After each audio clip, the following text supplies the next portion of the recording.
नमस्कार. आरोग्य प्रभात. घातक बिस्किट. बिस्किट हा पदार्थ इंग्रजांबरोबर भारतात आला आणि भारतात चांगलाच रुजला.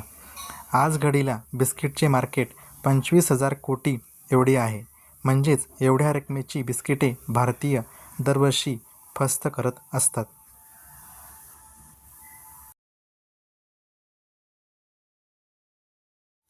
आयुर्वेदानुसार म्हणाल तर बिस्किट हा आरोग्यासाठी अपायकारक पदार्थ आहे, म्हणजे अनहेल्दी पदार्थ आहे.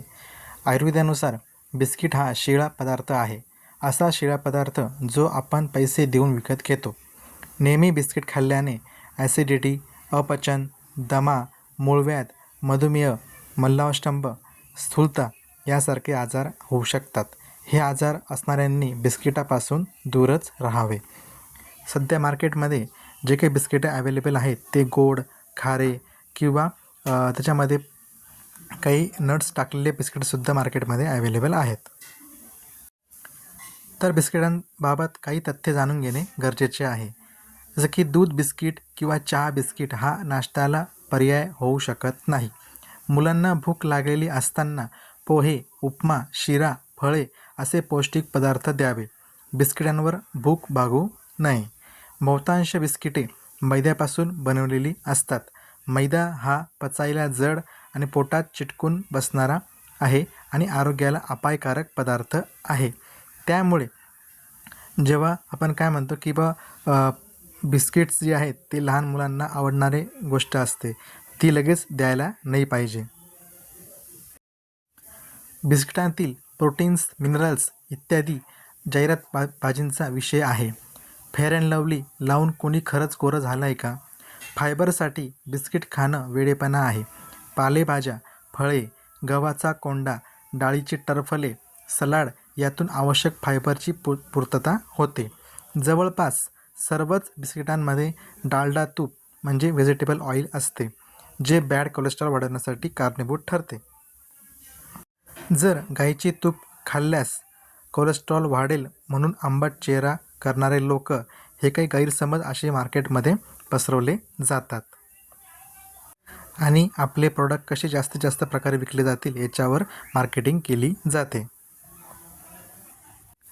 जवळपास सर्वच बिस्किटांमध्ये डालडा तूप व्हेजिटेबल ऑइल असते, जे बॅड कोलेस्ट्रॉल वाढवण्यासाठी कारणीभूत ठरते. गाईचे तूप खाल्ल्यास कोलेस्ट्रॉल वाढेल म्हणून आंबट चेहरा करणारे लोक चवीने बिस्किटं खाताना पाहून हसावं की रडावं तेच कळत नाही. डायबिटीससाठीची बिस्किटे हा निव्वळ गैरसमज आहे.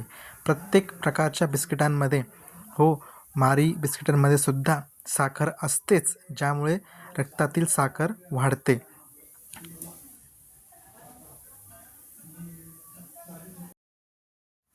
ब्रेड, खारी, टोस्ट हे बेकरीचे पदार्थ बिस्किटांचेच भाऊबंद आहेत आणि बिस्किटांसारखेच अपायकारक आहेत.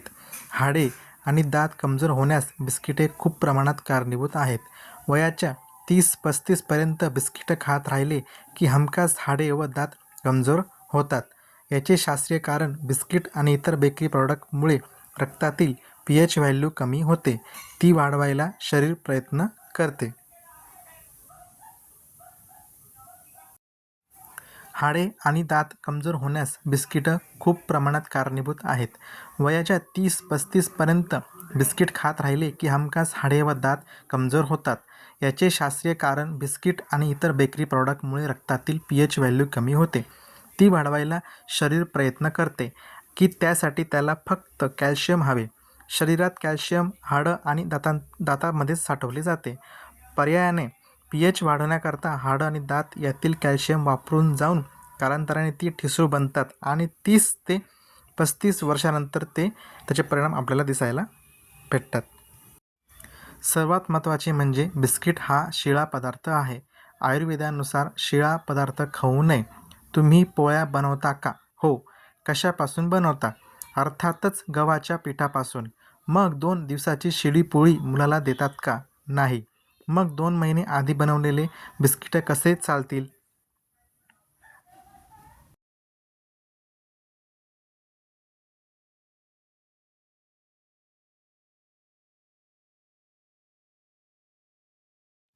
बिस्किट हा क्वचित एखाद्या वेळी चवीसाठी प्रवासात सोय म्हणून खाण्याचा पदार्थ आहे. तुमचा चहा बिस्किटांशिवाय पूर्ण होत नसेल तर ही आरोग्यासाठी धोक्याची घंटा आहे.